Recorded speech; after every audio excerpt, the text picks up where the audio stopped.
अगर द्रौपदी न होती तो क्या महाभारत होता? अगर एक स्त्री की इच्छा, एक योद्धा का अपमान और एक मां के शब्द न होते तो क्या पूरे आर्यावर्त की तकदीर वही होती? कभी कभी इतिहास को बदलने के लिए तलवारें नहीं, शब्द काफी होते हैं। आज हम आपको एक ऐसी कहानी सुनाने जा रहे हैं जो सिर्फ एक विवाह नहीं था, बल्कि एक युग का मोड़ था। ये कहानी है द्रौपदी के स्वयंवर की, जहां एक स्त्री ने स्वयं अपना भाग्य चुना, पर उसकी वो एक ना महाभारत की नींव बन गई। महाभारत की इस महान कथा की शुरुआत होती है एक अपमान से। राजा द्रुपद, पांचाल देश के सम्राट, यशस्वी, शक्तिशाली और प्रतिष्ठित, परंतु कभी उनका एक बाल सखा था, द्रोणाचार्य। दोनों ने गुरुकुल में एक साथ शिक्षा ली थी। बाल्यकाल में द्रुपद ने कहा था, जब मैं राजा बनूंगा आधा राज्य तुझे दूंगा। समय बीता, द्रुपद राजा बन गए, द्रोण निर्धन रह गए। एक दिन द्रोण अपने पुत्र अश्वत्थामा को दूध भी नहीं दिला पाए।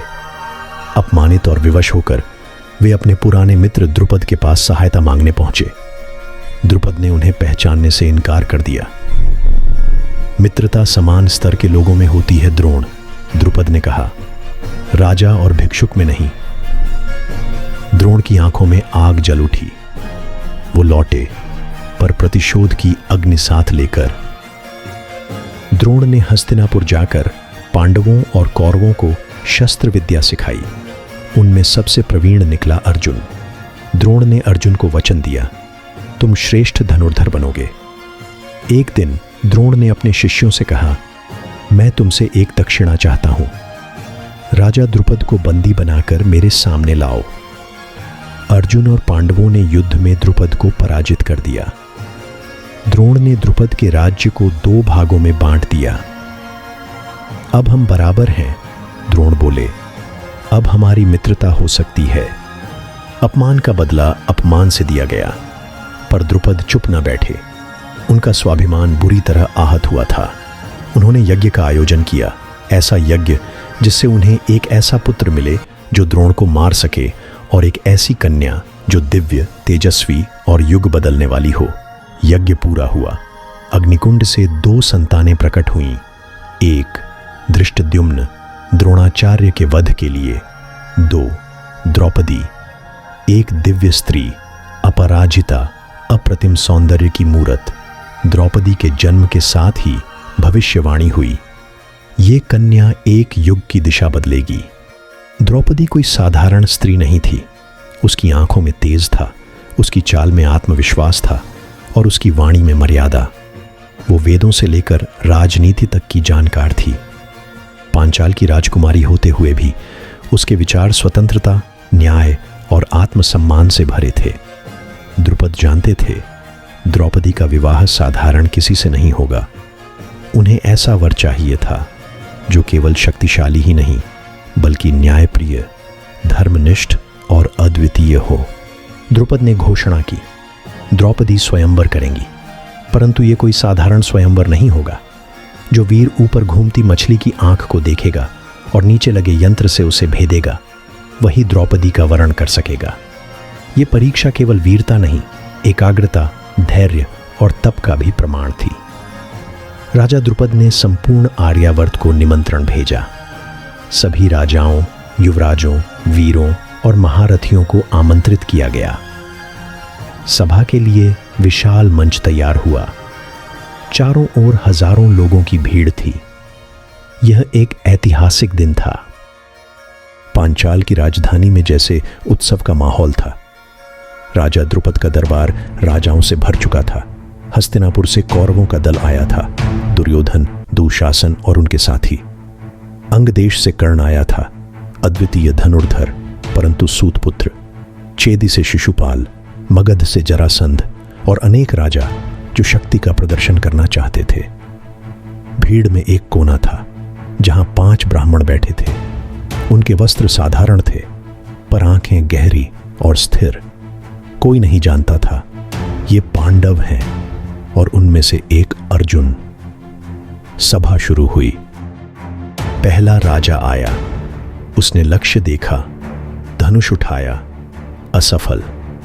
दूसरा राजा आया, उसका बाण दिशा भी नहीं पकड़ सका। तीसरे ने प्रयास किया, परंतु उसकी एकाग्रता टूट गई। सभा में खामोशी थी, फिर हंसी। कई योद्धा तो लक्ष्य देखकर ही पीछे हट गए। अब एक वीर उठा, उसके शरीर से प्रकाश फूट रहा था।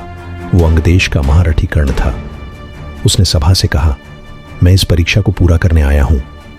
द्रुपद ने सहमति में सिर हिलाया, पर तभी द्रौपदी खड़ी हो गई। उसकी आवाज में कंपी नहीं थी, केवल दृढ़ता थी। मैं एक सूतपुत्र से विवाह नहीं करूंगी। सभा में सन्नाटा छा गया। कर्ण की मुट्ठियां भींच गईं। वो शांत रहा, पर उसकी आंखों में आंसू थे।